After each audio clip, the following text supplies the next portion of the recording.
Tracy, if you could put the flag on the screen.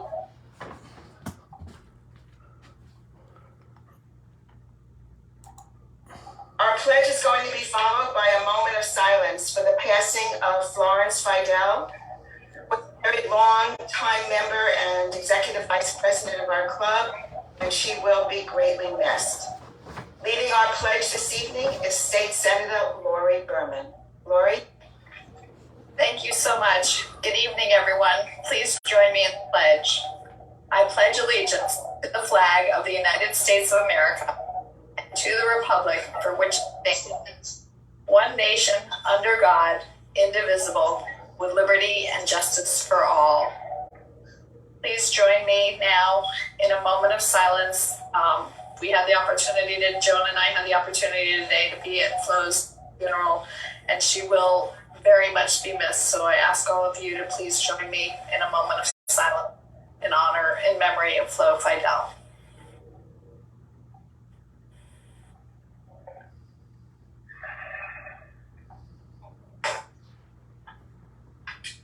Thank you, Senator Berman. Thank you. And thank you all for joining us this evening. I'm Joan Katz. I'm president of the Democratic Club of Greater Boynton. And I just want to tell you a minute about what we do. We're certified by the Florida Democratic Party and are members of the Palm Beach County Executive Committee. We stand behind every Democrat running for office. Most of them you've met at our previous meetings. And I want to thank all of our candidates that ran during the primary. Whether they won or lost, it doesn't matter. Their hearts were in what they did, and they cared about us. So keep them in your minds. And for those of you that are running for office and you joined us this evening, please put your names in the chat. Let us know that you're here. In an October meeting, October 3rd meeting, we'll invite, and I hope they'll join us, all of our candidates running for the November 8th election.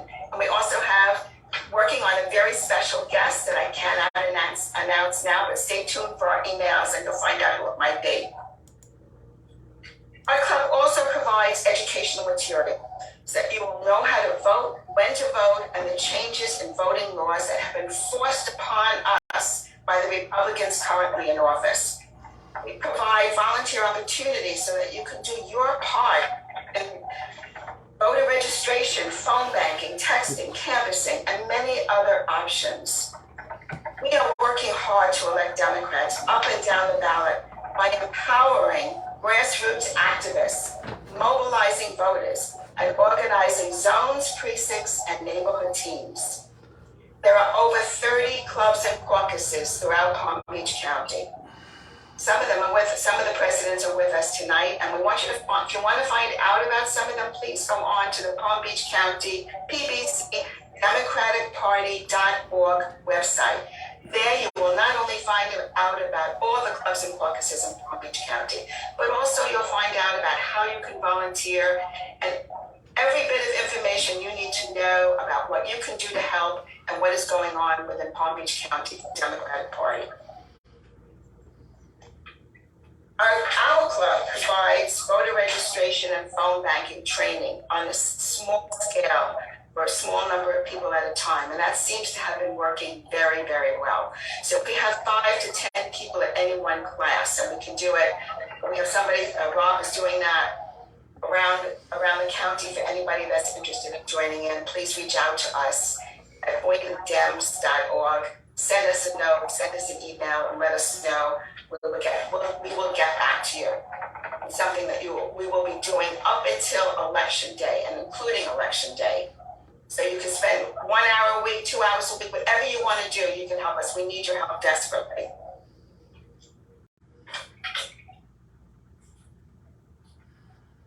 Our club will partner with each of you in the important work of electing Democrats to serve the people of Palm Beach County, the state of Florida, and our nation. Please don't be left out. Volunteer to help and win in 2022.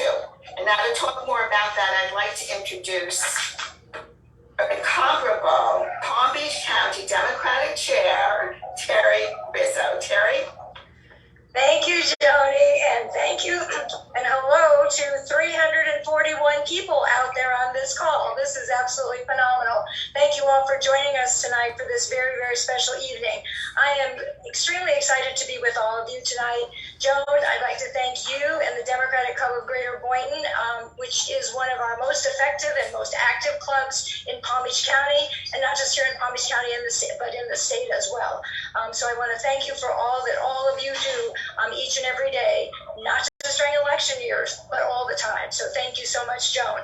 And I know everybody's looking forward to hearing tonight from Dr. Robert Watson, one of the preeminent authorities in the field, our very good friend, so knowledgeable about politics, and we want to hear your thoughts about the election, Robert. So really looking forward.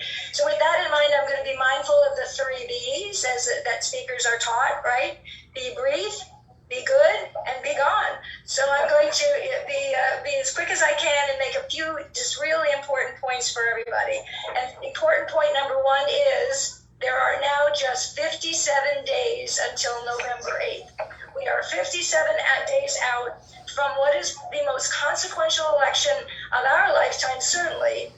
I think that certainly back to the Civil War, and Dr. Watson, I think, may address that. Possibly even the very first election, going back all that way, that this is among the most consequential elections. What we do matters. It matters enormously. It's going to determine the direction of our state and the direction of our country. I'm just back from the summer DNC meetings that were held in Maryland. Some of you may know that I'm one of Florida's 11 elected delegates to the Democratic National Committee. And there were hundreds of Democrats, of course, in attendance from all over the country. We heard from the president, the vice president, from pollster Celinda Lake. I know many of you know who that is. From experts up and down, from people all over the country. We had meetings, caucus meetings, and so on. And I can tell you that everybody is on the same page with the seriousness and the importance of this election. And I can also tell you that the feeling is increasingly optimistic among Democrats. And I hope Dr. Watson will talk about that as well in terms of the mood. We are increasingly optimistic that we can keep the Senate, win the House, or keep the House also, and we can win in Florida. But it's going to take enormous amounts of work on everybody's part, digging deeper than we have ever done before on this election.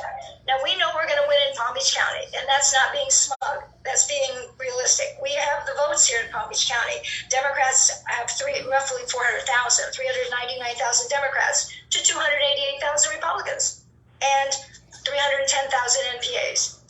But the margin of victory is what counts. We've got to increase our margin. We vote well. We've had record turnout every year so far, and we need to get even better. The question is by how much.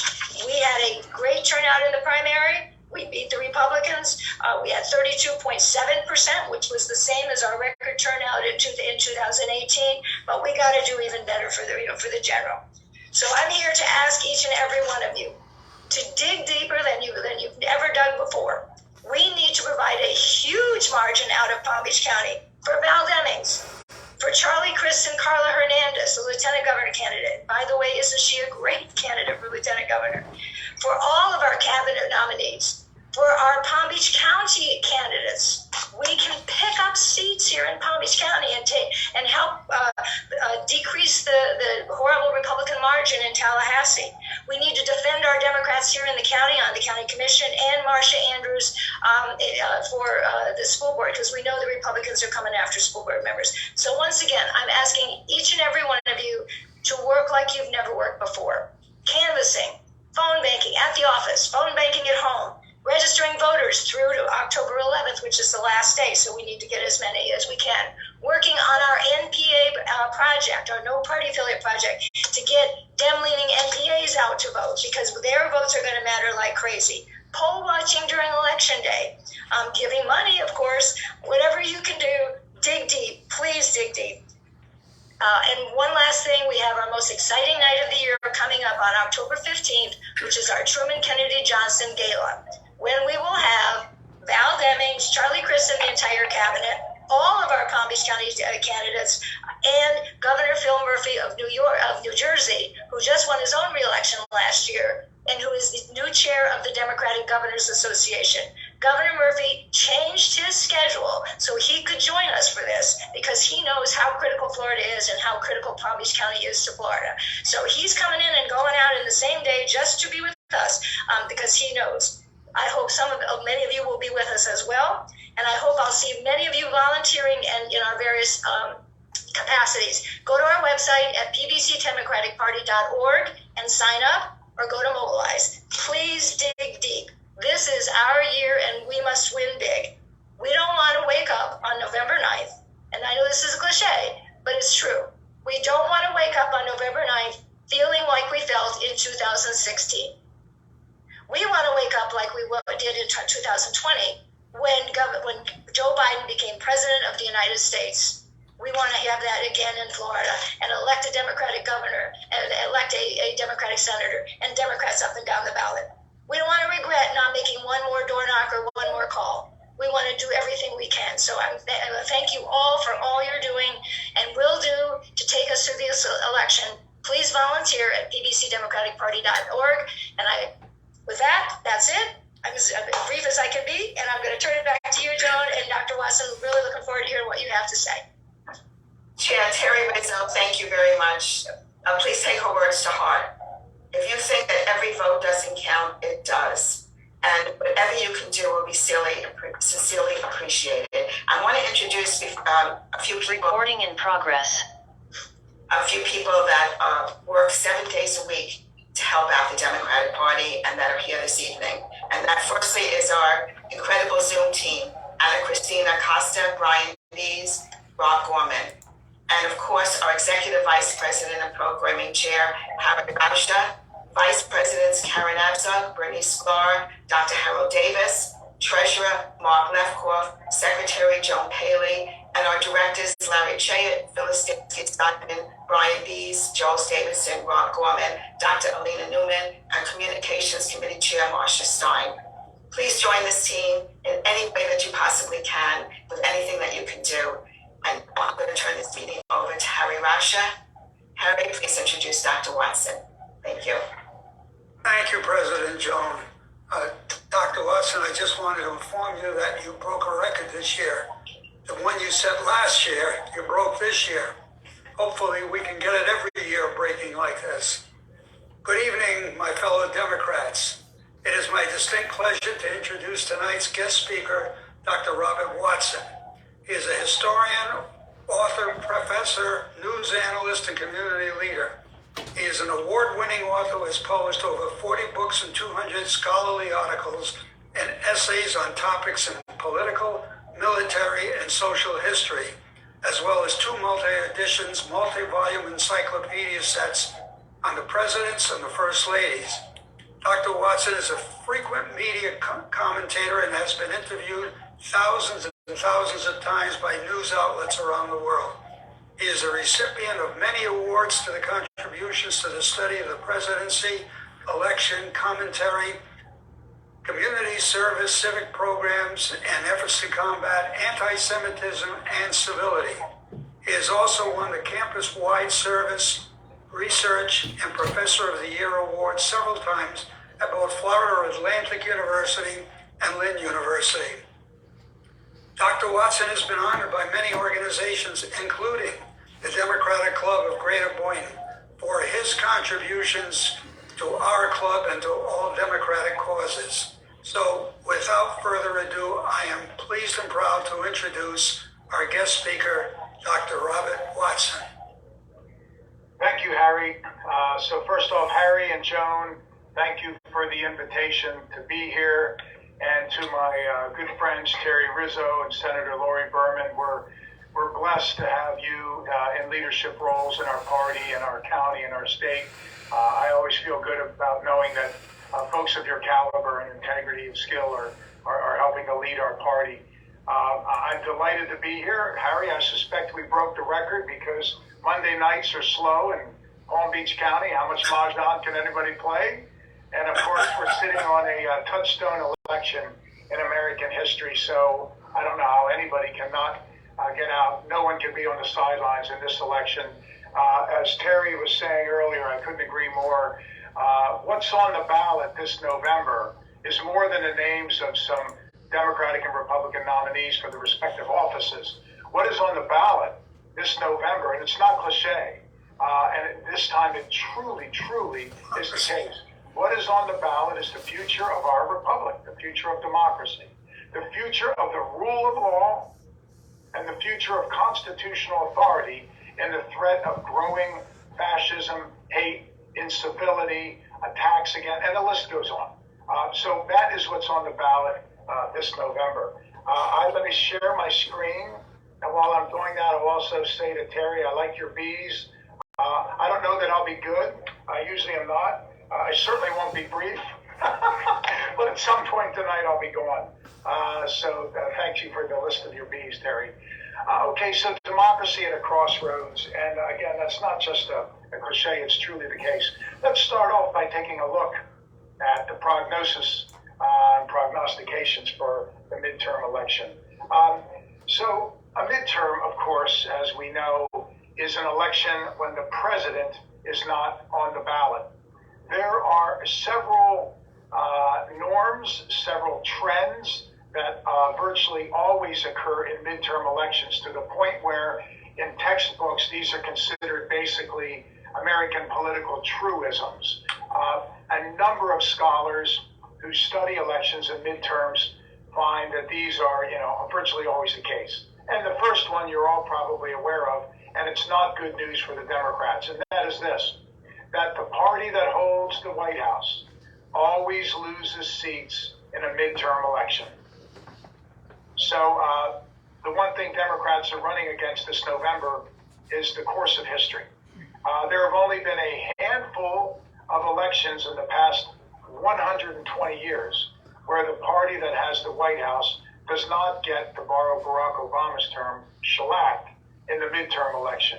The first one was way back in 1934. That was FDR's first midterm, and he and the Democrats did not lose seats. But that, scholars agree, was an anomaly. It was an anomaly to the system. Why? One, it was FDR, one of the greatest presidents. It was FDR. But two, three Republican presidents before him, Harding, Coolidge, Hoover, for a decade, are the ones who really put us into the Great Depression.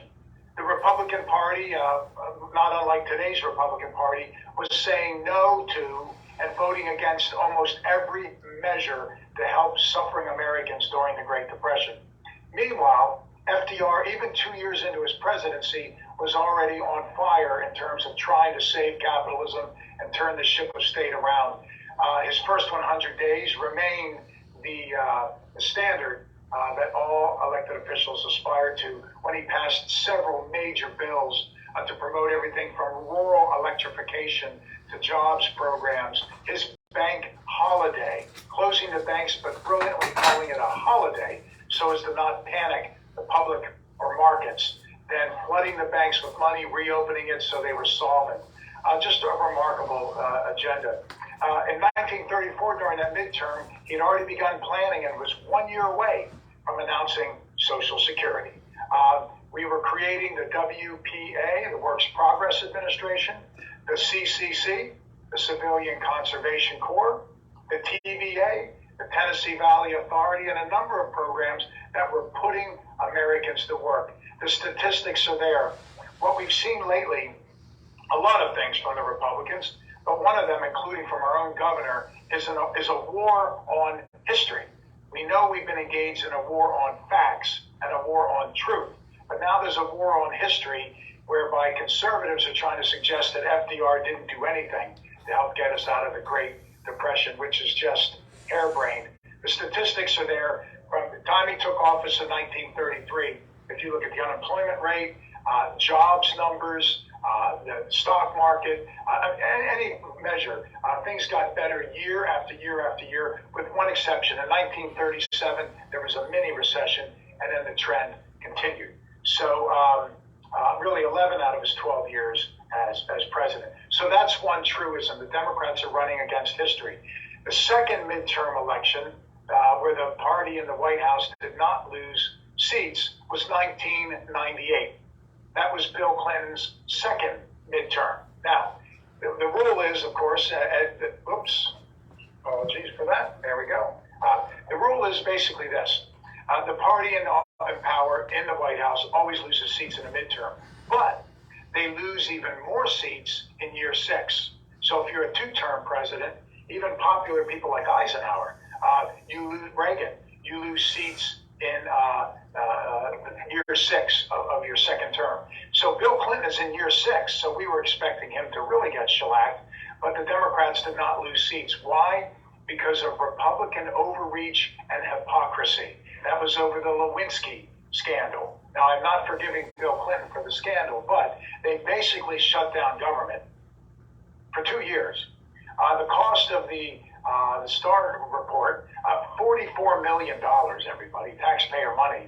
And the ultimate hypocrisy and irony was the lead Republican prosecutors expressing outrage about Bill Clinton were Henry Hyde of Illinois, Newt Gingrich of Georgia, Bob Barr from Georgia, Robert Livingston from Louisiana, all 4 of whom had 5 times as many mistresses as Bill Clinton.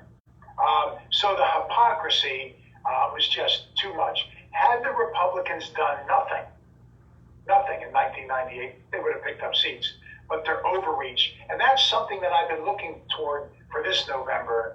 Terry mentioned that the news looked really bad for Democrats. It's now the trend that's starting to change.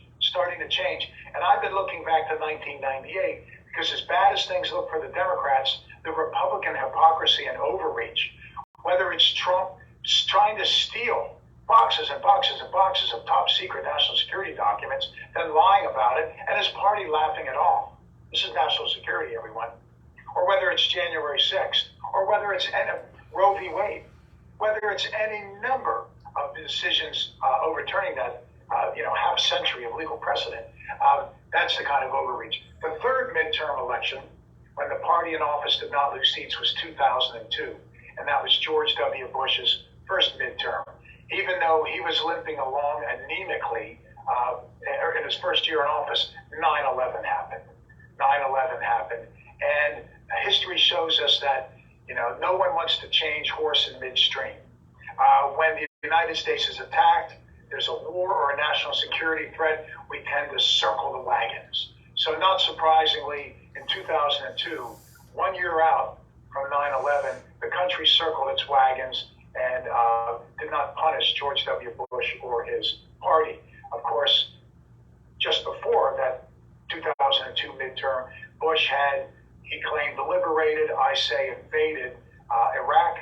And 1 year later in 2003, he was planning to liberate, I would say Afghanistan in 2001, Iraq in March of 2003. So for all those reasons, he did not lose seats. So that's a rule. Here's another rule.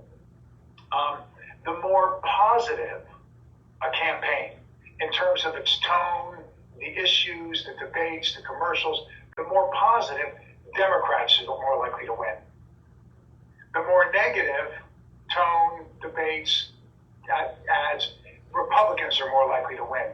That doesn't bode well for Democrats because things are not negative. Things are in the toilet. Things are horrific in terms of the tone and tenor of our national lack of dialogue, lack of discourse, our national politics.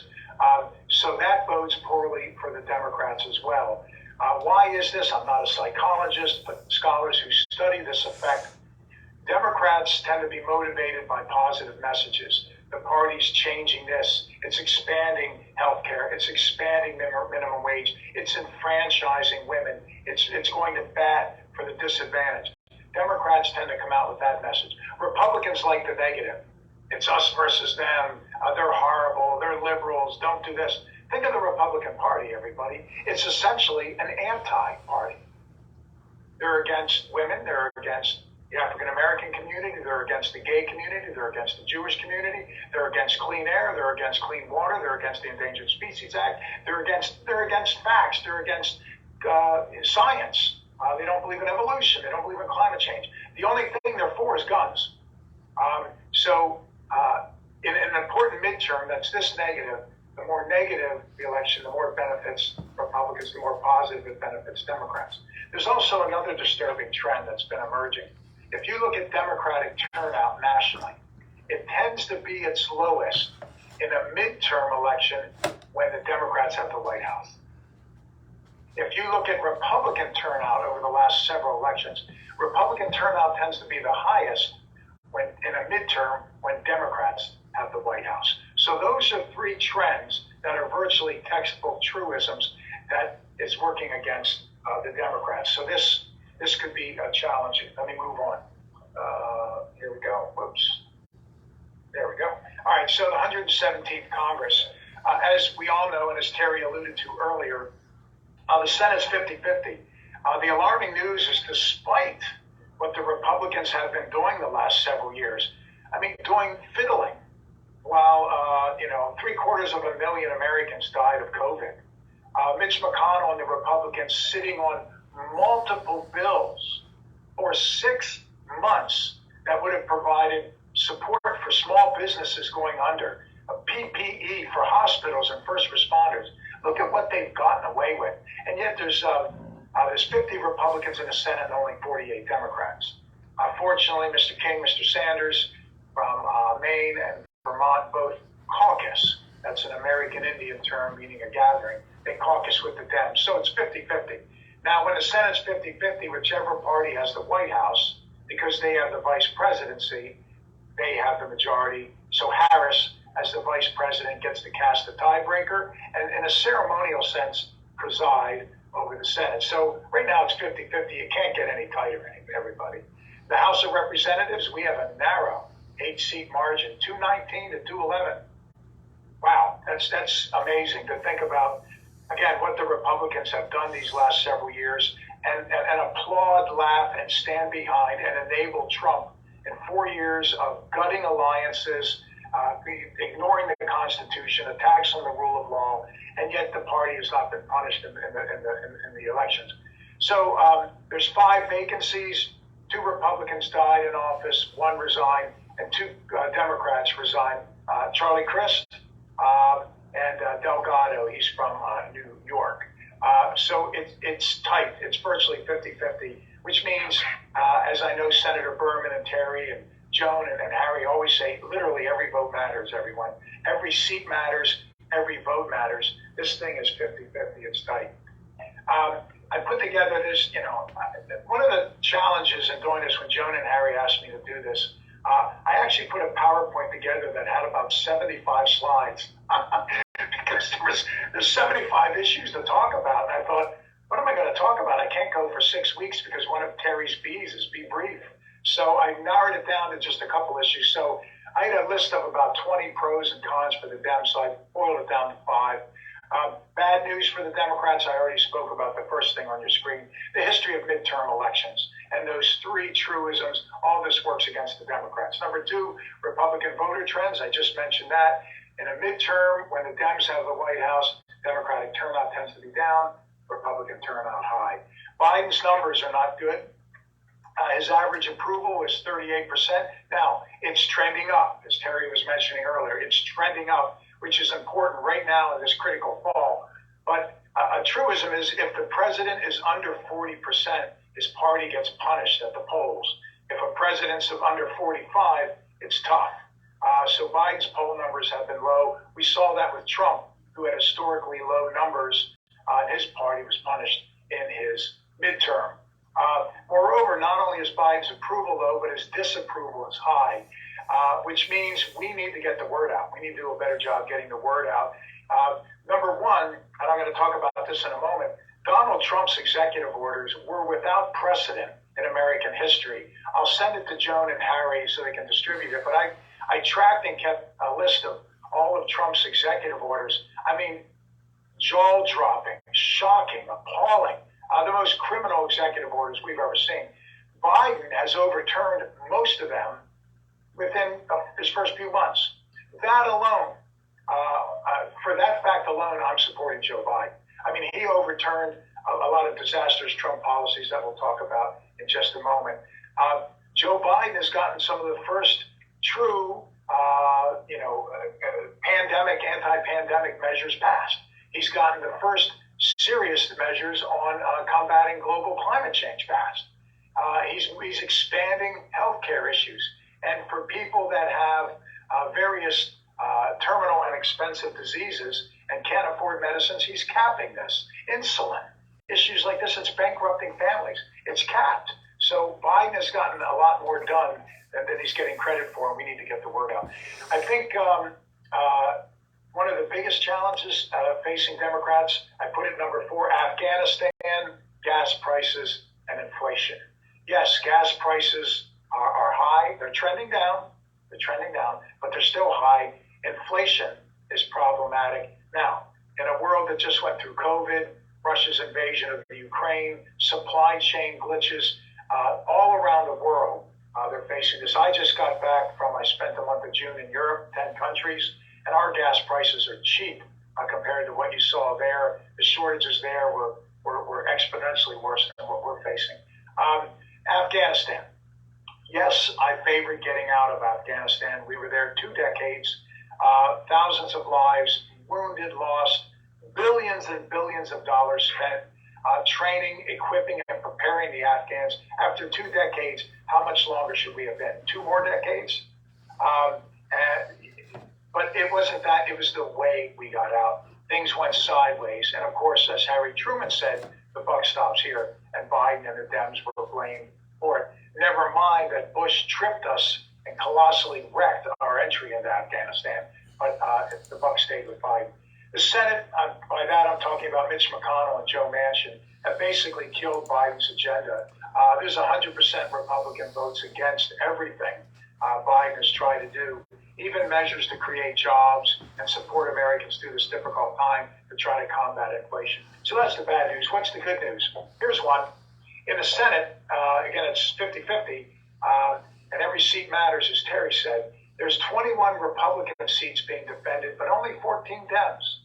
So they're defending 7 more seats, which means they have more room to lose seats, less room in terms of a margin of error. So I think that is something very positive. A second thing that's important, if you look at the Republican primaries, my goodness, did they just botch several key states. If the Republicans had elected, let's say, John McCain, Dwight Eisenhower, Gerald Ford, moderate, sensible Republicans, I think we'd have a different conversation today. But they picked some of the most extreme, divisive, crazy candidates that we've ever seen. Candidates that believed in the big lie that the election was stolen, candidates that were backing Trump when he was saying COVID was a hoax and it will magically just disappear. Remarkable. They picked people that were applauding the January 6th attack on our Capitol. Number 3, fundraising.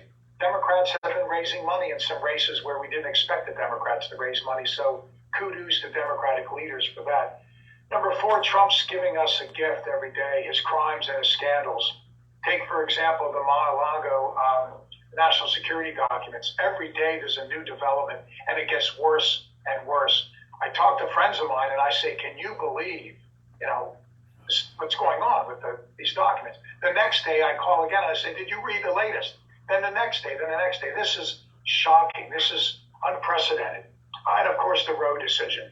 Women make up the majority of voters. The Democrats carry the women's vote by high single digits or low double digits. If you talk about the year of the women, the year of women's votes making a difference, this could be it. You don't have to be a rocket scientist or a political analyst to take a look at the fact that the Republicans declared war basically against women. So Roe should help turn out the vote. Let's see what the experts are saying. So there's a lot of good political handicapping services out there. I put 4 that I look at on a regular basis, and I always read. I encourage you to do it. The first one is 538. That's Nate Silver, if anybody knows Nate Silver, the Wonder Kid. Nate Silver is a data analytics guy who crunches an insane amount of data to make his results. Nate Silver said that the Republicans have an 80% chance of taking the majority in the House. That's bad. But Nate Silver's saying, hold on and stay tuned. Things are changing. Charlie Cook, if anybody reads the Cook Political Report, I'm sure a lot of you do, I recommend it to you. Charlie Cook said it's a toss-up. We can flip a coin. However, Charlie Cook said, hold on, things are trending.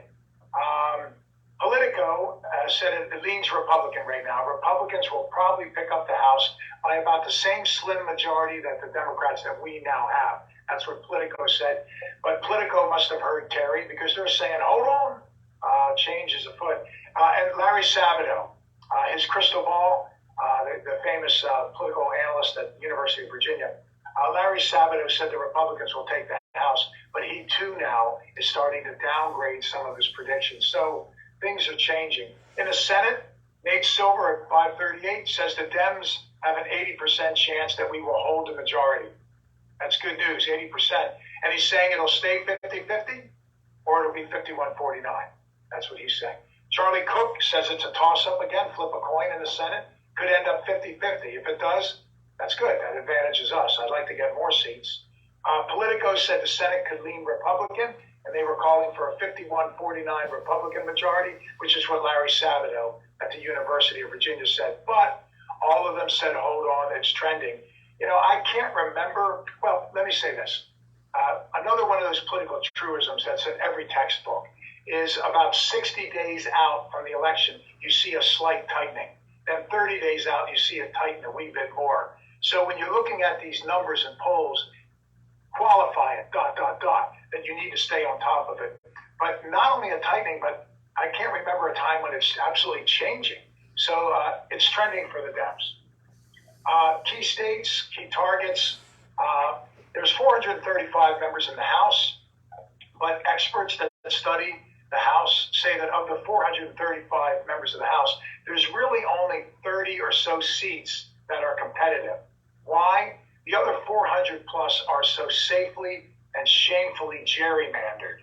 And we know about gerrymandering in Florida. It's one of the worst states. Florida and Texas always make the academic textbooks for how not to run a democracy. And Florida states, the Republicans have just been unimaginably shameful and blatant. They don't even try to hide it. In fact, it's the state legislature, as Senator Berman knows better than anyone on the call, it's the state legislature that oversees this, not the governor. Yet the Florida Republicans, and Lori can expand on this later, they deferred to DeSantis, which is, you know, I don't know, it's criminal, it's illegal. They even though the numbers don't merit it out, some experts are saying the Republicans could pick up 1, 2, 3, or 4 seats in that U.S. House delegation from Florida because they've been so shamefully gerrymandered. How do the Republicans do this? There's a couple ways. One, the textbooks always call it the wagon wheel.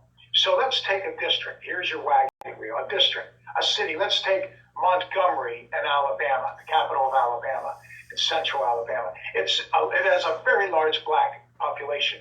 So if you take Montgomery and you divide it in half, District 1, District 2, you'll probably have 2 black members of Congress. The white conservative majority doesn't want African Americans getting elected there. So what they do is they start at the epicenter of the black community and think of the spokes on a wagon wheel. They divide and slice and dice the district up so that instead of having a black community that gets its own African American representative, there's a small black community in this district, but it's counterbalanced by all the white suburbs, a small one in this. So think of a wagon wheel. When I write about this, I don't call it the wagon wheel, I call it the pizza. Because every student eats a pizza, and for God's sakes, nobody drives a covered wagon anymore. So think about carving up a pizza, but you start the center of your pizza pie would be the black community. So that's one thing they do. The other one is called cracking and packing, which is what DeSantis has done here. You take let's say in South Florida, you take the seats that have been held by Lois Frankel and Ted Deutsch, and those are seen as Jewish seats. The Jewish community has overwhelmingly been a reliable Democratic vote. That's tightening, which I can't understand. So with the Jewish community being a Democratic vote and such a large population here in South Florida, what the Republicans have done is they try to squeeze as many Jewish voters into just 2 districts so that all the surrounding districts have virtually no Jewish voters. Likewise, the seat that Alcee Hastings held for a long time is basically a black district. You put every person of color, the black and brown community, in one district because they're Democrats. Now, all the other districts are what we call, they're bleached. They're lily white and suburban. So this is how Republicans managed to win some seats down here in the overwhelmingly Democratic blue South Florida, and it's been shameful. In terms of priorities, I put it there on the screen. The Republican Senatorial Election Committee and the RNC are looking at Arizona, Georgia, Nevada, New Hampshire, and Colorado. So scribble those down and keep an eye on those going into Election Day. The Democrats are really prioritizing Pennsylvania, Wisconsin, and North Carolina. So those are the seats that I think could decide this. I would throw Florida in there as sort of the fourth one for the Democrats and the sixth one for the Republicans. Trumpism. Now, so that's what the textbooks tell us. That's what the great prognosticators tell us about it. But I think there's 5 additional things hanging over this election, and they all stem from Donald Trump. So there's 5 factors of Trump's legacy. The first one, it's the Republican not-so-secret weapon, Jim Crow 2.0. You all know Jim Crow, right? Back in the 1800s. So the Civil War ends in 1865. Slavery ends with Lincoln's pushing through the 13th Amendment in January of 1865. In 1870, black men legally get the right to vote with the 15th Amendment. And the 14th Amendment in 1868 is equal protection under the law, which allowed former slaves to have citizenship. So as a result, Southern conservatives really pushed back against that stem of the tide of Reconstruction. And what they did was they created black codes throughout the South. Things like a whites-only primary. Yeah, I'm not making that up. In the general election, an African-American voter, a man, women didn't get the right to vote, of course, until 1920 with the 19th Amendment. But a black man could vote, but only in a general election, which means you have a white-sanctioned Democrat and a white-sanctioned Republican. So for all intents and purposes, you're stripping the right to vote. We all know about poll taxes and literacy tests and grandfather clauses, harassment, domestic terrorism. This is the period where in Pulaski, Tennessee, the KKK forms. So this whole thing is, we know generically by the name of Jim Crow. Jim Crow was a horribly racist caricature of a black man. Jim Crow was kind of a traveling minstrel show, I guess you could call it. Do you remember in The Wizard of Oz, when the wizard, before the tornado, when he was a traveling guy selling elixirs and magic shows, and Dorothy went out to see him? There would be these little traveling carnival shows, minstrel shows that would come into town, and they would do 2 things that the audience liked. A white person would put on blackface and walk around like a fool, and everybody thought that was funny. Secondly, they had the little puppets, and there'd be a white and a black puppet, and the white puppet would smack the hell out of the black puppet, and people actually paid for this and applauded. So that was Jim Crow. What the Republicans have done right now is reintroduce Jim Crow. In every single Republican state, what's been going on, everybody? Voter disenfranchisement. They're limiting early voting. They're limiting voting by mail. Why? Here's the irony. The Republicans are claiming about the 2020 election fraud. The 2020 election, what happened? Voter turnout went up. If it ain't broke, don't fix it.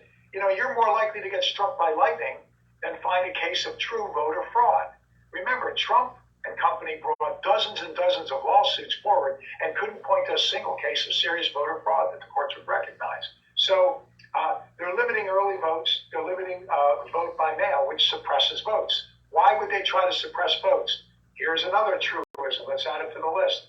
The higher the voter turnout, Democrats are likely to win. The lower the voter turnout, Republicans are likely to win. So suppress the vote, they stand a better chance of winning. They're limiting the number of drop boxes. Look at our county. Palm Beach County is geographically, one of the largest, if not the largest counties east of the Mississippi River. It's a massive, massive county. Thanks, Terry. It's a massive, massive county, populated county, lots of cities, everything from Lake Okeechobee to the coast to all points in between. Imagine if there's one drop box in the entire county. Even though you're allowed to have off work to cast a vote, what parent can take 2 hours off to try to find a drop box if vote by mail and early voting is limited? Republicans, including in our own state and elsewhere, are trying to make it illegal to provide assistance to somebody in line. On election day, I'm taking bottles of water out, and any bubby I find, I'm giving her a bottle of water. It's hot in Florida. You're standing in line. How is this criminal? You almost dare the governor or to arrest people trying to provide a bottle of water for someone waiting in line to vote. That's crazy. In some Republican states, they're simply not even trying to hide their bigotry. They're closing precincts in the black community so that folks have to drive a further distance, take a bus, whatever, to get the vote. And that's time off work. Now, you're supposed to have time off work, but a lot of employers, let's face it, a lot of people don't realize that right. Let's say you have 2 kids, you got to pick them up from daycare. So they're closing precincts in the black community. They're disallowing college campuses from being precincts, which is surreal. College campuses should always be precincts. 1, everybody knows where they are. They're well marked. Number 2, lots of parking. And number 3, young people will vote. Don't we want young people to vote? But if it's a college campus, young people will vote, and they tend to vote Democratic. And these are just a few of the harebrained things that Republicans are doing, which is basically Jim Crow 2.0. That could factor in, and I think as Terry's point earlier, we can't just win in Palm Beach County. We need a blue tide, a blue tidal wave, a flood of votes to make up for what's going to happen in terms of the suppression of vote. I have some friends that study this that are professors at other universities, and they tell me that easily, tens of thousands of Americans won't vote this November that otherwise would have voted. So this is a big issue. So the Republicans are playing dirty on that. Number 2, peaceful transfer of power in the future of elections. We can't just win, we need to win big. Because now Republicans, Trumpers, every election, if they don't get what they want, it's going to be contested. Not only legally, but maybe through violence. Clearly on conservative airwaves, clearly through conspiracies and just gibberish. So, ever since January 6th and Trump's big lie, we haven't had, this confidence in the election system. One of the hallmarks of American democracy has always been the peaceful transfer of power. And that sends a message to our friends and to our foes around the world. But with Donald Trump, we did not have a civil transfer of power, and we did not have a peaceful transfer of power. The founding fathers are rolling over in their graves. Number 3, the Mar-a-Lago and the rule of law. He's blatantly violating the rule of law. The Espionage Act, various obstruction of the law measures, the 1978 Presidential Records Act, the Supreme Court decisions and the various Richard Nixon versus the U.S., Nixon versus the GSA, the General Services Administration cases. He's blatantly violating the law. Let's remember, everybody, that when a president first comes into office, there is a briefing by the National Archives and Records Administration that tells them that all documents, even notes, even the transcripts of a phone call, must be saved and they belong to the people. So for the Trump people to say they didn't know, they knew. Before a president leaves office, the National Archives prepped Trump and his senior advisors a second time. Why? Because there's a liaison that must be appointed that oversees the turning over of all the records as per the 1978 Presidential Records Act to the next administration when necessary and to the National Archives. They knew that. Trump took records, not only records, but hundreds, if not thousands of records, including national security documents. January last, the National Archives followed the paper trail and realized he took a lot of stuff. They found 15 boxes of national security documents January last. So by June, they realized he had taken more. They have someone on the inside. And the judge's recent decision, appointing a special master and allowing this to be turned over is crazy. It's unprecedented in history. You cannot have somebody that doesn't have that kind of briefing looking at national security records. Plus, our intelligence community must be finding out right now what national security secrets were compromised by former President Trump. In June, they asked him to turn over the rest of the documents. He said he didn't have any. They even got lawyers to sign affidavits that they didn't have any. So they subpoenaed him. I think they should have kicked this door down the very day, but they waited till August. You always kick the door down when 15 boxes of national security documents have been stolen. And what did they find? 15 more boxes, hundreds of documents, including nuclear security type of issues, the names of double agents around the world, apparently, and all sorts of documents. As you know, there's empty files marked national security. As you know, the documents were placed willy-nilly all around Mar-a-Lago, which is not a secure place. There's guests, tourists, dinners, crazy, and he's still violating the rule of law. Number 4, Trump's disastrous executive orders. So I will send a big list to Terry, Harry, Joan, but just real quickly, this is a partial list of hundreds, but in terms of health and safety, Trump ended the ban on potentially dangerous and carcinogenous, that means they cause cancer, pesticides. Oh my God. He ended the rule requiring that chemical factories inform the public about health and safety risks if you live near a petrochemical plant. He weakened the restrictions and guidelines on dangerous disinfectants and what could be put in it. He weakened restrictions on the transportation of hazardous materials and poisons. How is this making America great? He limited the definition of biological products so that the FDA was not able to regulate a lot of this stuff. He eliminated the federal government's pandemic emergency panel. Yep, in a case of bad timing, right before COVID, he eliminated it. In terms of consumer protections, he made it more difficult for consumers to sue financial companies. He made it harder for farmers to sue big ag. In terms of rights, he weakened the protections for DACA children. He ended the federal government's tracking policy. The federal government would track pay disparity by sex and by race in companies. Now, at least under Trump, they weren't allowed to do that. Almost all of these have been overturned by Biden, by the way. He ended the federal contractor compliance law, which required federal contractors to protect women in the workplace. He ended the federal investigation of problem police departments. So the federal government doesn't track and report on that, at least under Trump. He weakened Title IX sexual assault standards. He reduced restrictions on tax-exempt religious organizations.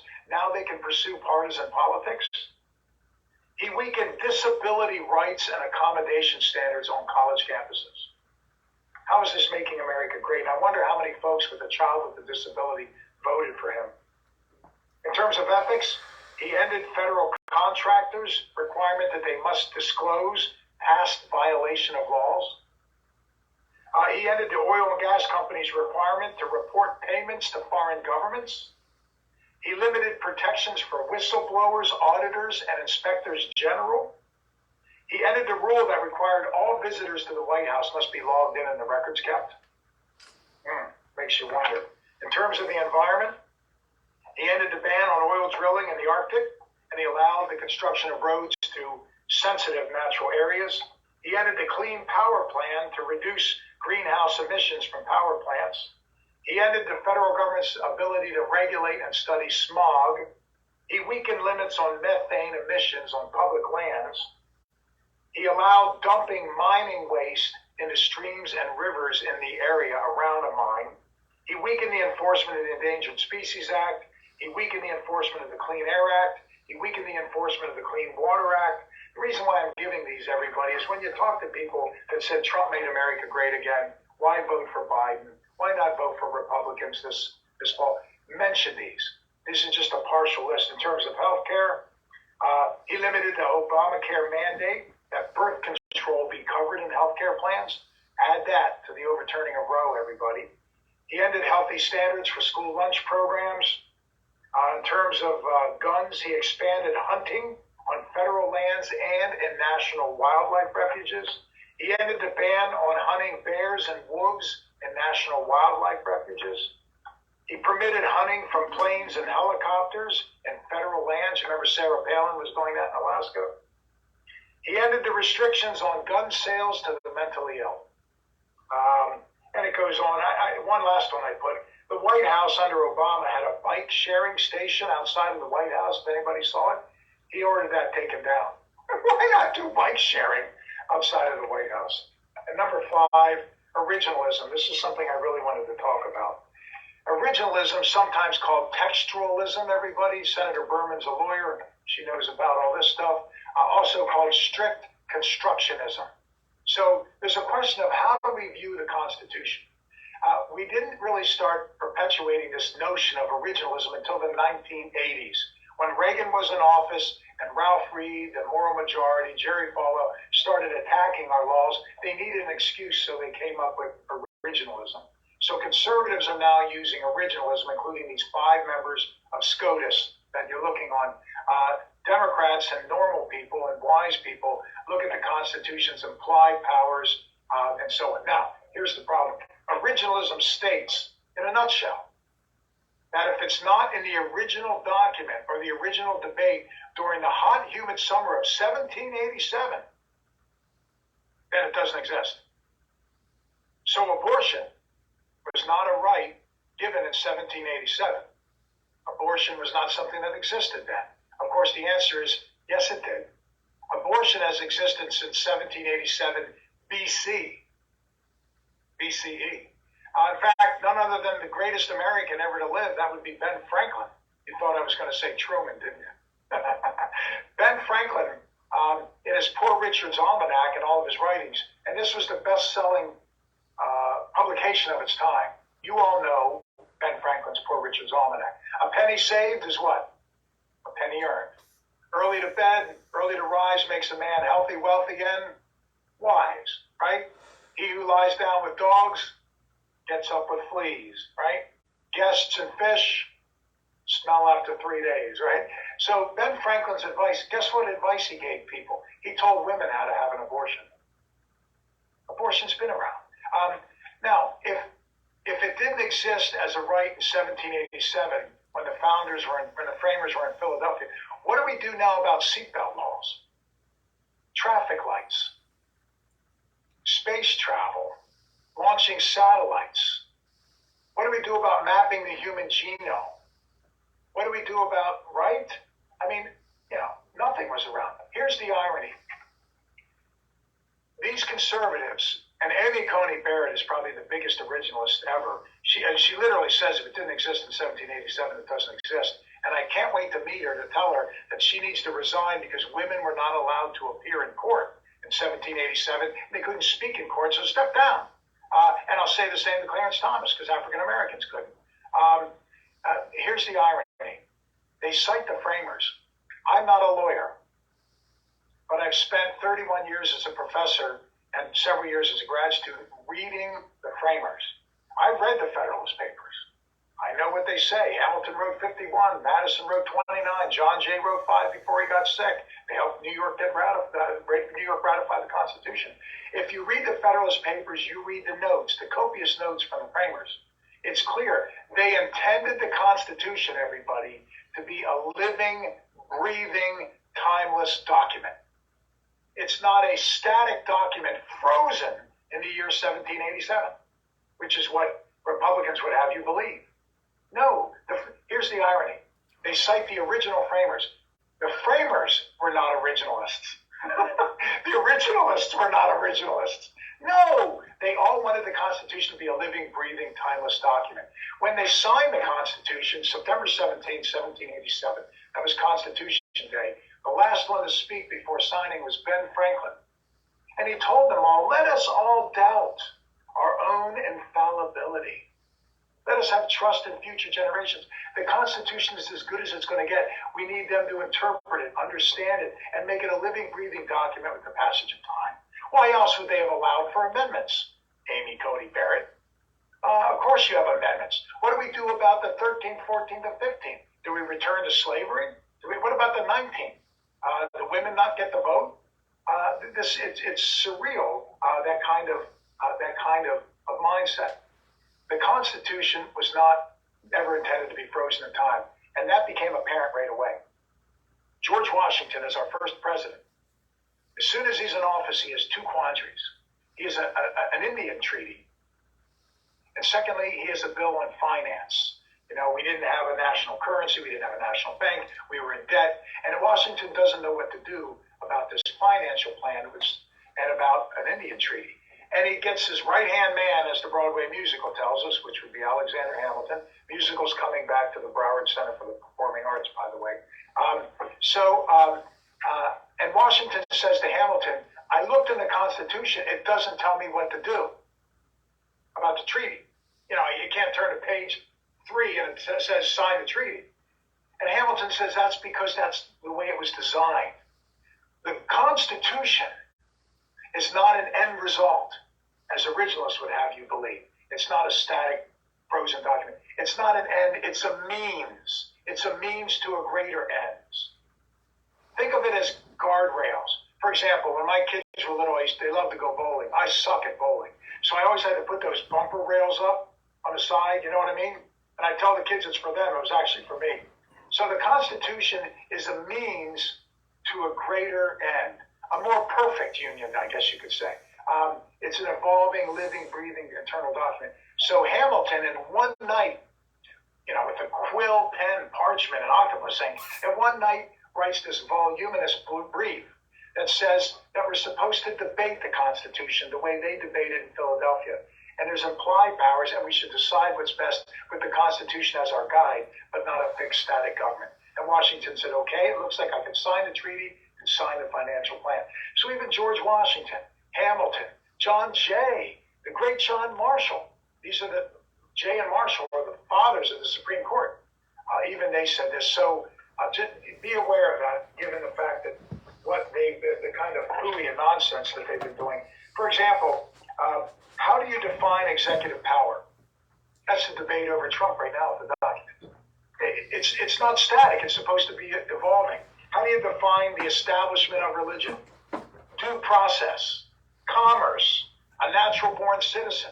We don't even have a definition of a natural-born citizen, which is one of the 3 constitutional requirements for being president. John McCain was not born in the U.S. He was born in Panama. But today we say, yeah, that's American territory. His father was an admiral, so. Ted Cruz was not born in the U.S. He was born in Calgary, Canada. His father was from Cuba. But today we evolve, we say, well, that's natural born because his mother never gave up her citizenship. Barry Goldwater was not born in the U.S. He was born in Arizona when it was a territory. That's how old Barry Goldwater was. But we said, he can run for president. Remember George Romney, Mitt's dad, from Michigan, governor? He ran, but they were Mormons who fled the country and went to Mexico so they could have lots of wives. Then he came back and ran. So years ago, 200 years ago, none of them would have been natural born. But by today's standards, we say, sure, all those Republicans were able to run. What's next with this originalist nonsense? Clarence Thomas, you all read with great fear, right, everybody? His opinion on that court case. He said in future cases, we should reconsider all this courts, all the issue of due process. And he named a whole bunch of court cases. These are court cases he wants to revisit under originalism. Griswold versus Connecticut was about contraception. The Lawrence case was about intimate, consensual sexual conduct. If 2 adults consent, government has no business in it. The Obergefell case was about same-sex rights in marriage. And here's the irony. The court case that was the due process precedent foundation for the last 2 was Loving versus Virginia. Clarence Thomas is not a very good lawyer. What was Loving versus Virginia? It allowed interracial marriage. There's the couple in the middle of the screen. Clarence Thomas is in an interracial marriage, for crying out loud. So the hypocrisy, that's a bit on originalism. I just wanted to add one more bit of information on that, then I'm going to bring this to a close. The 4 of the 5 justices that voted to overturn Roe were appointed by a president who lost the popular vote. The justices who voted to overturn Roe were confirmed by white men. Over 90% of the vote to confirm those 5 was white men in the Senate. 3 of the justices were nominated by Trump, 3 of the 5 that overturned it. And yet it was a stolen appointment when the Republicans did not allow Obama to get the Merrick Garland appointment. Basically, the Republican senators represent the 25 smallest states that voted to confirm these justices. The 25 smallest states have 15% of the U.S. population. The 25 larger states have 85% of the U.S. population. The senators that voted to overturn Roe ended up winning the races by what it amounts to 1/8 of the U.S. popular vote. So it's minority rule. The legacy of Trump, I'll just quickly say, you can read it on your own. We've all seen the studies that incidents of violence against the Jewish community, the black community, the gay community, suspected immigrants has been spiking, unprecedented since Trump rode down that gold escalator. The Anti-Defamation League, the Southern Poverty Law Center, the FBI, Trinity College, the Brennan Center, everybody that tracks this, unprecedented spike. He's weakened the rule of law and constitutionalism. He dismantled the post-war order. Think about Harry Truman's promotion of multilateralism. Trump favors unilateralism. Truman's notion of internationalism and cooperation, and Trump is, we don't need you, we can go it alone. Trump has eliminated the post-war order in that he threatened to get out of NATO. He got out of the United Nations Human Rights Council. Trump withdrew from UNESCO. That's the United Nations Educational, Scientific, and Cultural Organization, which, among other things, keeps an eye on Machu Picchu, the Great Barrier Reef, and Easter Island. Not only did he get out of all that, but he did so unilaterally, which meant he didn't consult our allies and he had nothing to replace it with. Trump got out of the TPP, the Trans-Pacific Partnership in Asia, which was a multilateral agreement to keep our eyes on China. It empowered China for the next 10 to 15 years. Trump unilaterally got out of the Singapore Agreement, which was a multilateral agreement, even with China, to keep an eye on Kim Jong-un. Why would he possibly unilaterally get out of that as a favor to his buddy Kim Jong-un? The INF, that's the Intermediate Nuclear Forces Agreement. Europe and the world worked to keep an eye on Putin, and Trump withdrew from that unilaterally. The Iran nuclear deal, the Paris Climate Agreement, he withdrew from everything unilaterally. We lost American soft power. Everybody, there's hard power and there's soft power. Hard power, tanks, aircraft carriers, our financial system, our trading prowess. Everybody in the world wants to invest here. Soft power is a love and respect of an American way. We do the right thing. We do it because it's good for the world. You know, the ideals and principles of equality, democracy, freedom. And soft power is really, the main tool in our toolbox of foreign policy. Trump in 4 years destroyed what it took decades and decades and decades from Truman on to build. And you can see the rest of it all there. There's a constitutional crisis, then I want to give you some quick advice and end this. I think we have a full-blown constitutional crisis. When people ask, I think this is what's on the ballot. For an example, and a lot of you have heard me say this, when the framers gathered in Philadelphia, they knew they were building a brand new form of government, heretofore unseen on this earth. They were going much further than the Roman Senate, which really wasn't democracy. They were going a lot further than the classic Greek philosophers, Socrates, Plato, Aristotle. Their vision for what government of, by, for the people, as Lincoln would later say, could be, they were going beyond it. They had no map. They had no blueprint, no template. So they were worried. What they knew was they needed to cooperate, and they knew it was going to be a tough summer. So they consulted all the classics. Plato's Republic, Aristotle's On Politics, Locke's Second Treatise, Hobbes's Leviathan, Rousseau, Montesquieu. Well read. They consulted all the classics to find out what is the conceptual, philosophical basis for this thing called democracy. And they came up with three things: cooperation, compromise, and consensus. Got that, everybody? I always call them the 3 C's of constitutionalism: cooperation, compromise, and consensus. What the framers did was 2 things. This is, I think, their main point of genius. They pledged themselves that summer to seek cooperation, compromise, and consensus wherever and whenever possible, so they would be practicing what they were preaching. Secondly, they incorporated those 3 C's of cooperation, compromise, and consensus into every nook and cranny of the Constitution. Now, how did they do that?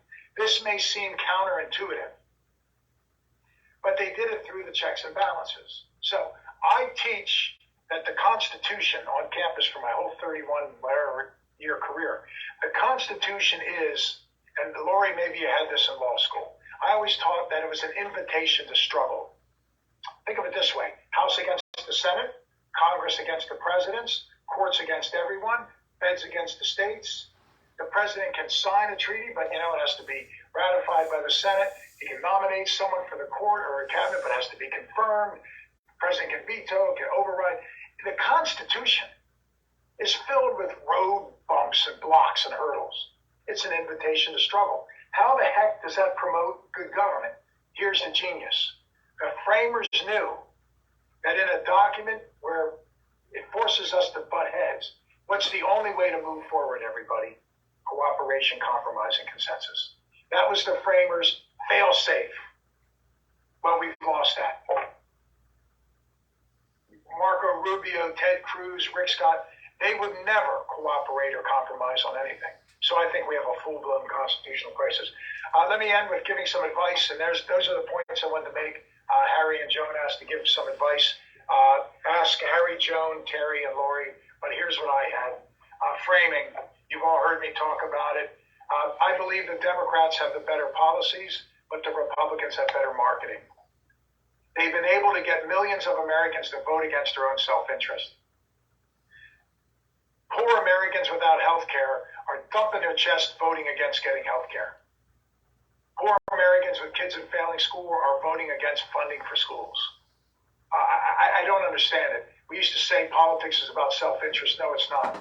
The problem is the Democrats still think that people vote with their head. Republicans long ago figured out they vote with their heart or their gut. Voting is a visceral and emotional thing. I loved voting for Obama because I loved Obama. I love voting for Lori Berman because I love Lori Berman. I love voting for Ted Deutsch. I love Ted Deutsch. I love voting for. I feel good about it. I feel good about it. And I agree with them on almost everything. I'm sure there's something we disagree on, but I feel good about it. It's visceral. I'm happy when I vote. I always put my sticker on. I feel good for a day, then I'm depressed again. So we need to realize it's how you market and how you present it. Framing. Words are important. The pen is more powerful than the sword. It's mightier than the sword, right, everybody? Picture's worth 1,000 words or something. It's how you frame something. You can create a social construction. You can alter reality through the words you use. Think of pro-choice and pro-life. Of course I'm pro-choice, but I hate the term pro-choice because it undermines what is a woman's issue, a privacy issue, a public health issue, a constitutional freedom issue, and it makes it a choice. A choice is what kind of ice cream I'm going to eat tonight, vanilla, chocolate, or strawberry. And it allows, because we say choice, it allows the Republicans to say life. Well, life always trumps choice, but they're not pro-life because they favor the death penalty. They start wars. The Republicans are pro-birth because they vote against prenatal care, early childhood nutrition, school lunches, everything a kid and a family needs. So they're not pro-life, they're not pro-child, they're pro-birth, and they let the kid fend for themselves. So here's some examples of framing. Instead of saying taxes, you talk about revenue enhancements. That's a frame, right? If you mention taxes, you lose your election. If you're going to enhance the revenue base, you're going to get reelected. You never say you're going to build a dump. You're going to construct a public waste reception center that's job intensive. The military doesn't have invasions. The Pentagon calls them incursions. Sounds a lot better, doesn't it? The Pentagon never drops bombs. They deploy ordnance. The Pentagon doesn't bomb cities. They service the target. Good customer service. If you have an errant bomb that goes the wrong place, they call it incontinent ordnance. A little more prunes and that ordnance would have been right on the target. Incontinent ordnance. Oops, we shot innocent people. The Pentagon calls it what? Collateral casualties. And if you kill your own guys, what is it? Friendly fire. Talk about the use of words. Think about each one of those frames, everybody. And I'm not advocating those. I'm showing the power of words. You can change the reality in a social construction. That's what the Republicans do, and the Democrats don't. Here's a handful of tips for you on how to frame. If you look at what the Republicans do what the experts do. Number one, you simplify the message. Take something complicated. Healthcare. What do the Republicans say? Obamacare? It's a government takeover. Wow. That's brilliant. It's untrue. It's dastardly, but government takeover. No child left behind. What was that policy by George W. Bush? It left children behind. But you tell everybody No Child Left Behind, and people are like, I support No Child Left Behind. It left children behind. The death tax, you've all heard that. Free trade, everybody, it's not free. Labor, indigenous groups, environmental protections are often, and small businesses are often casualties of free trade. A partial birth abortion. What did Ronald Reagan say about black women in his typically racist statements? Welfare queens. He conjured up an image of somebody driving a Cadillac collecting welfare, right? How racist. Number two, how do you frame? Repeat it over and over and over. What did George W. Bush say in the lead up to invading Afghanistan and Iraq? We don't need a permission slip to defend America. When he went against reaching out around the world, we don't need a permission slip. We're defending America. No, we weren't, because Iraq never attacked us on 9/11, nor did Afghanistan. We must undermine Saddam Hussein's ability to wage war. Saddam Hussein didn't wage war against us, but you say it all the time. Do you remember the polling? I used to have it cut out and stuck on my office door. This was great. They asked, a polling organization asked Americans, do you believe Saddam Hussein attacked the United States? Like 10% of NPR listeners and PBS viewers said no. Like 15%, 10% said, of course, 90% of NPR and PBS listeners and viewers said, no, Saddam Hussein never attacked us. Like 80% of CBS, NBC, but like 70% of Fox viewers said yes. Because all day long they said we must undermine Saddam Hussein's ability to wage war. What did George W. Bush say whenever he pushed a controversial measure? I have a responsibility before God to fill in the blank. They call it Biden's inflation. The war at the border, right, everybody? The war at our border. The flood of illegals. Democrats are letting the drugs flow. So you repeat that over and over and over. Number three, key to framing. You link your word to a positive value. The best is family values. The Republicans say that about everything, even though they don't have family values because they let kids suffer. They're against a woman. They're against single mothers. They're against same-sex unions, and they don't want same-sex couples to adopt children in our foster system. So family values. That's a catch-all.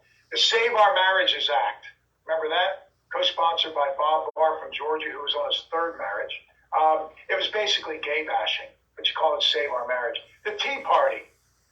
The Tea Party were a bunch of, hooligans, but you tie it back to the founders, the Tea Party, it sounded good.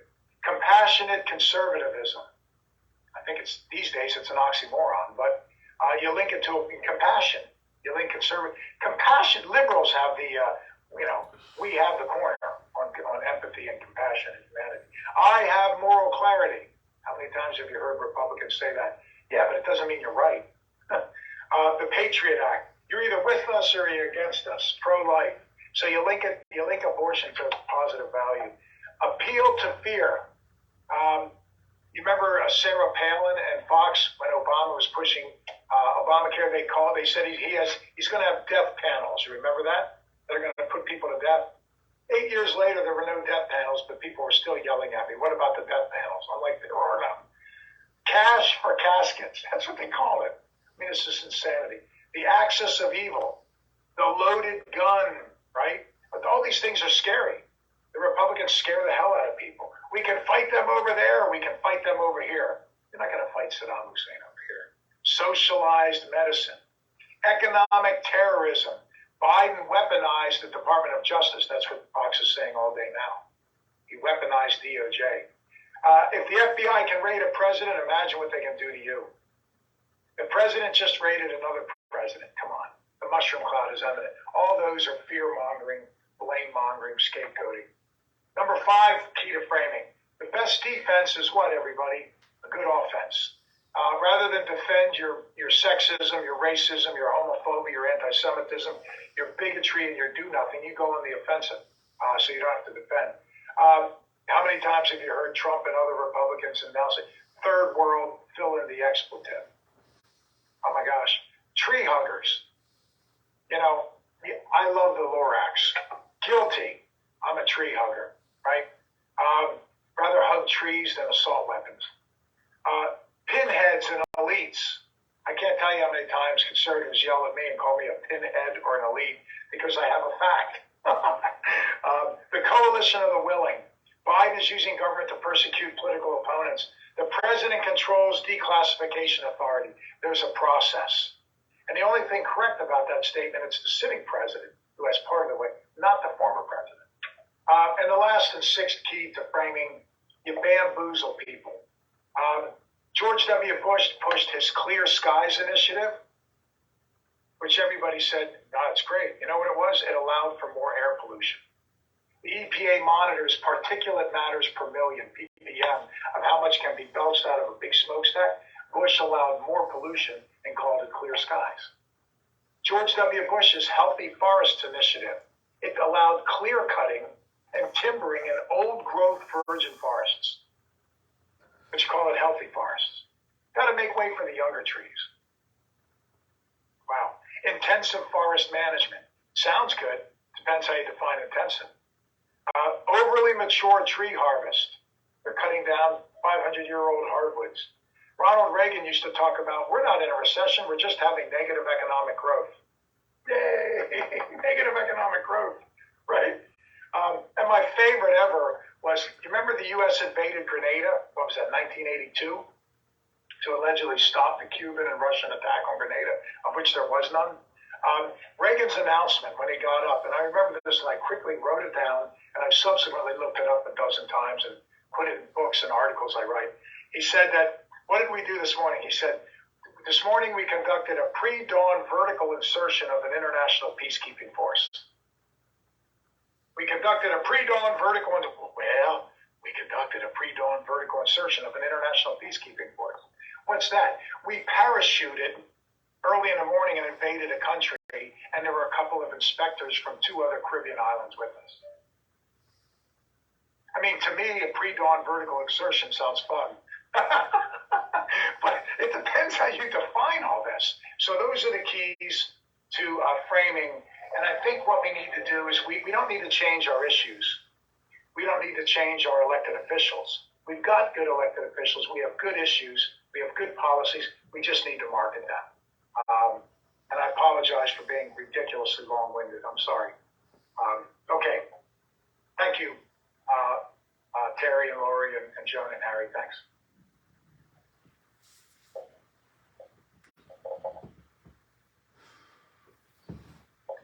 Lori and Terry, Joan, feel free to unmute, and if you want to add anything or hop in or some parting advice, I'll defer to you.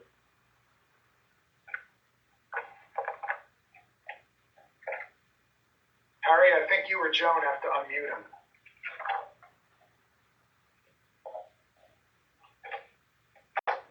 Sorry, I need to unmute myself.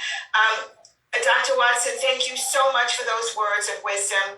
And Chair Rizzo, can you both stay for some Q&A? Thank you. I first want to mention that Tricia Housen-Mishler is in the room. She's the political director for Palm Beach for the Chris Hernandez campaign. Trish, look around the room. These are the people that are getting Charlie elected. So count on us. The first question is for Terry. Every day we see another TV ad for DeSantis. Where's Charlie? Well, Trish actually may be able to speak to this, but my understanding is they're coming. The ads are coming. Charlie's been focusing primarily on social media. And I'm sure many of you have seen the tweets and Facebook posts and other kinds of social media. But the ads will be coming. They purchased airtime, and they're going to be coming. Thank you. This is from Jane. Dr. Watson, she has such a hard time understanding DeSantis' popularity. Can you help us understand it? Well, I have a tough time understanding Trump's popularity. Now, I'm not making a comparison. Let me make that clear for the record. There was only one Hitler. There was only one Nazi party. But what's really interesting, we did not have public opinion polls that were reliable back then. But if you study history, what's interesting is Mussolini was actually quite popular in Italy. Franco was quite popular in Spain. Tojo was popular in Japan. Salazar was popular in Portugal. Hitler was popular, Putin's popular today in Russia.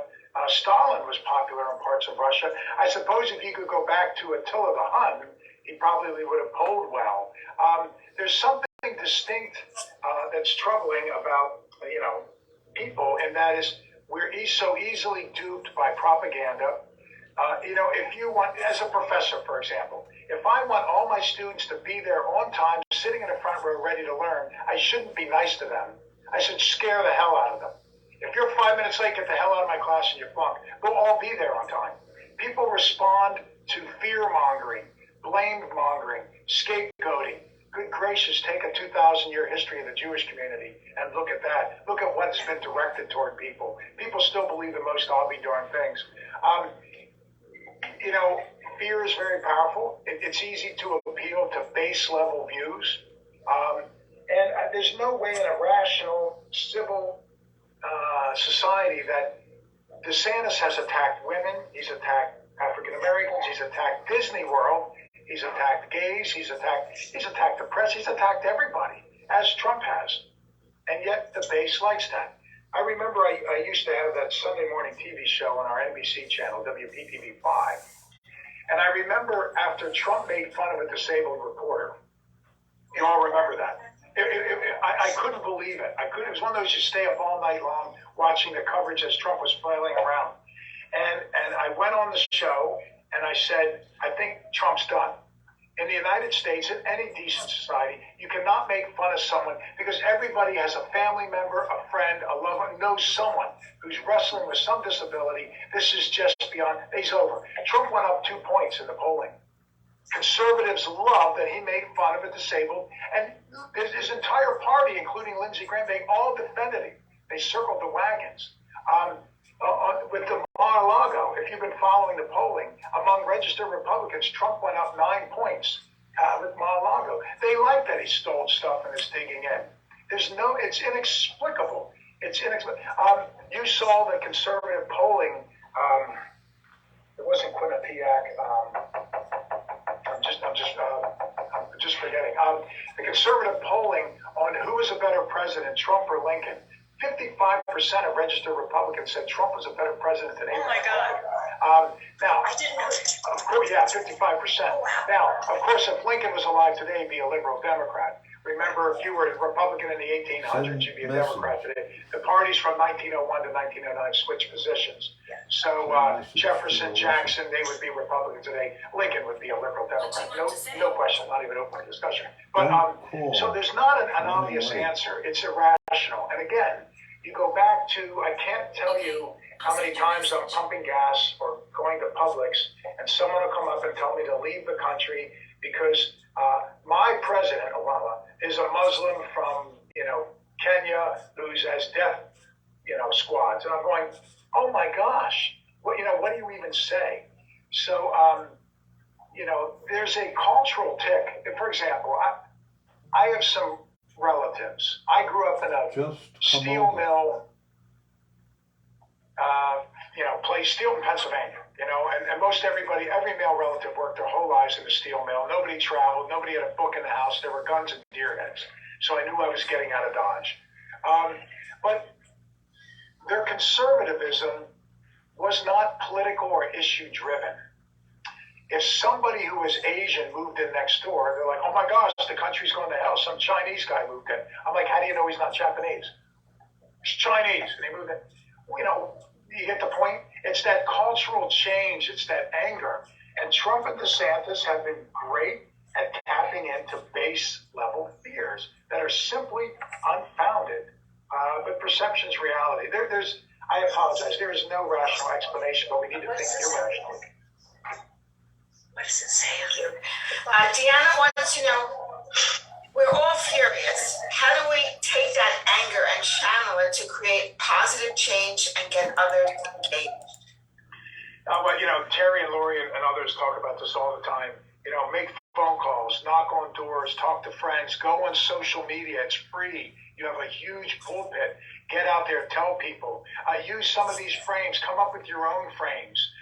Make a list of all those Trump executive orders. And one thing I often do is I'll say something to someone like, thank goodness that we regulate pesticides because they're cancer causing. Yeah. And I go, well, Trump deregulated that. Oh, no, he didn't. You know what I mean? So it's a way you can talk to people without blatantly disagreeing with them. I remember when I got a lot of pushback and I was disinvited from 2 synagogues where I went to speak for years because I said that Obama was good for Israel. And I was trying to figure out a way I could say it without everybody screaming at me. So I said, we have to figure out what it's like, what it means to be good for Israel. So I said to the congregation, tell me what is important that an American president or Congress can do to be good for Israel. Someone says, provide loan guarantees. I said, exactly. We should provide loan guarantees. What else? What else? We should protect Israeli patents, copyrights, and trademarks on the international market. Yeah, we should do that. What else? We should veto anti-Israel measures in the UN. You got it. We're on the permanent committee. What else? We should trade with Israel. I said, why don't we give them most favored nation trading status? That would be great. And when they finished, I said, that's everything Obama did. No, it's not. You get the point. But rather than fight with people, rather than openly disagree, I tried to find some common ground. We all agree that this is what we need to do to be good for Israel. Guess who's done a great job of that? Barack Obama. And Joe Biden, by the way. So we need to, not lose friends over this. We need to find a different way of framing. We need to work, get everybody to vote. Work with your party. I know Terry has always done a good job of organizing precincts and people to help folks vote and get their ballot out there. And, if every once in a while you're someone who says Biden hasn't done much, tell him all that he's done, then tell him what Trump did. And if they don't, that's important, say, well, don't you want to vote for Lori? Don't you want to vote for, and then pick some local Democrats that they like and say, well, go out and support them. Help them to do their job by voting for more Democrats. I mean, we've got to get active. This election, and I'm not just saying this, every one of my friends is sick of talking to me because I've been saying this November is the most important election of my lifetime. And it's the future of democracy. And honestly, everybody, I'm really, really worried. I'm alarmed. I've become a pessimist. This is the most optimistic anybody's seen me in 2 years. I'm really, really worried about where we are as a country, as people. So, my gosh, get out there and vote. You've heard it from Dr. Watson, Chair Rizzo. The future of democracy is at stake. Dr. Watson, there's tons of messages to you in our chat from your dear friends, how wonderful they think you are. And well, I paid them all $20 to come and say that. But it's good to see so many familiar faces and names. And, if anything, I think all of us, I don't know how Lori does what she does and Terry does. I don't know how they do what they do because they're around this 24/7. I no longer do as many speeches and as much commentary. I've moved more into history and writing my books because it's just mind-numbing. But in a way, this is a 300-person support group. Group hug, everybody. Come on, bring it in. We need to realize that not everybody's angry, not everybody's a bigot, not everybody's uninformed. Not everybody says COVID is a hoax or climate change or evolution aren't real. We've got to stick together. We've got to really do all we can. I will send an email. I'll do it tonight to Terry and Joan and Harry with a list of those Trump executive orders and the framing stuff. I'll send that email. And feel free to distribute it, okay? thank you. We will distribute it to everybody that attended the meeting.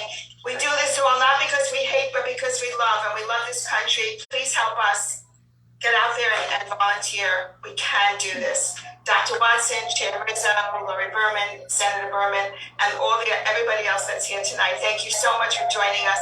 We'll see you on October 3rd, where all of our candidates who are running for office in November hopefully will join us and a special guest as well. So thank you. We'll see you in October. Thank you all so much for joining us tonight.